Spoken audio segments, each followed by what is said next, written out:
Hi Lucknow, it's me Anjana Singh. और जैसा कि मैंने अपनी पहली स्टोरी में बताया था कि मैं आ रही हूँ आपके शहर यानी कि हमारे शहर नवाबों के शहर लखनऊ में लेकर कलर्स गोल्डन पेटल क्लब। यहाँ आने पर आपको मौका मिलता है काफ़ी अलग अलग एक्टिविटीज़ में पार्टिसिपेट करने का।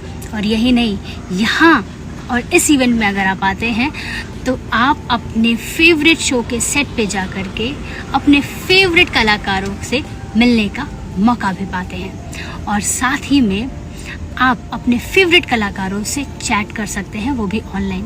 एंड बेस्ट पार्ट बताऊं,